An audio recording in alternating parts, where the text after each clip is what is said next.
Hello সবাইকে, কি খবর সবার? এটা ছিল শনিবারের ব্লগ। দুপুরে আমি একটা রিলস দিয়েছিলাম, ওখানে বলেছিলাম সন্ধ্যায় শনিবারের ব্লগ নিয়ে আপনাদের সামনে হাজির হব। তো শনিবারের সকাল হয়ে গেল। গুড মর্নিং সবাইকে। ছেলের পরীক্ষা আছে তাই সে পড়তে বসলো, আর ওকে পড়াতে বসে আমি স্নান করে পূজাটা দিয়ে নিলাম। স্কুল টাইম হয়ে গেল তাই তিনজন বের হয়ে গেলাম গেট তালা দিয়ে। এই যে সবাই রেডি। ওর বাবা অলরেডি নিচে চলে গিয়েছে, কারণ ওর থেকে গাড়িটা বের করতে হবে। নিচে গিয়ে দেখি আমার দেবরের ছেলেটা ওর বাবার গাড়িটা ধরে দাঁড়িয়েছিল। ওরও পরীক্ষা, ওর বাবা যাবে নিয়ে, তাই সে বাবার জন্য ওয়েট করছে। হয়তো ওর বাবা এখনও বাসা থেকে বের হয়নি।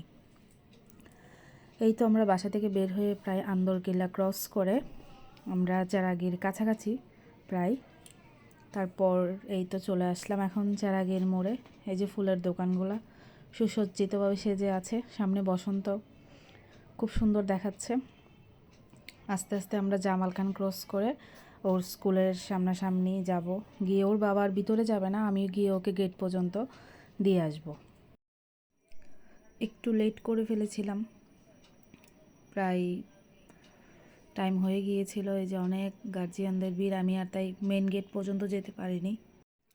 ওকে ঢুকিয়ে দিয়ে রাস্তার মধ্যে ওর বাবার এক বন্ধুর সাথে দেখা। তারপর আমরা চারজন মিলে, ওনার ওয়াইফও ছিল, শিকদারে বসে সকালের হালকা পাতলা একটু নাস্তা করে নিলাম। ভাজি, পরোটা, নান, রুটি, চা, যার যেটা ভালো লেগেছে সেটাই খেয়েছে।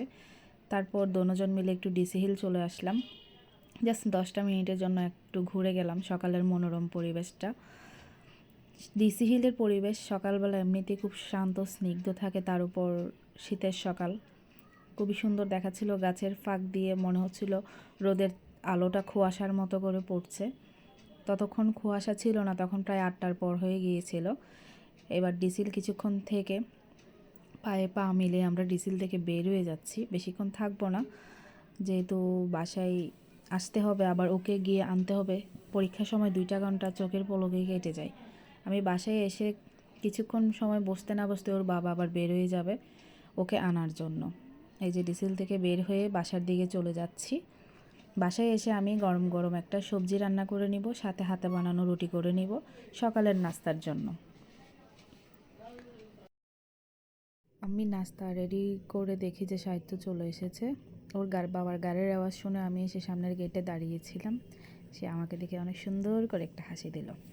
তারপর ওকে নাস্তা খাইয়ে আমি আবারও 1 কাপ চা নিয়ে বসলাম। তারপর দুপুরের রান্নার আয়োজন। এখানে হয়েছে পালং শাক, তারপর ট্যাংরা মাছ দিয়ে টমেটো আর জলপাই দিয়ে একটা টকের মতো রান্না করা হয়েছিল। চিকেন কষা, পাতলা ডাল তো অবশ্যই থাকবে প্রতিদিন, সেটা আর কি বলবো, প্রতিদিনই আমাদের ঘরে ডাল লাগে। আর সন্ধ্যায় খেলাম মুড়ি মাখা। ও পড়তে বসলো, ওর বাবা ওকে পড়াচ্ছে, আর এদিকে আমি মুড়ি মেখে নিলাম। ভিডিওটাও আজকের মতো এখানেই শেষ করছি। সবাই ভালো থাকবেন, সুস্থ থাকবেন এবং সাবধানে থাকবেন। আর ভিডিওটা কেমন হলো তা অবশ্যই কমেন্ট করে জানাবেন। ভালো লাগলে একটা লাইক করে দেবেন।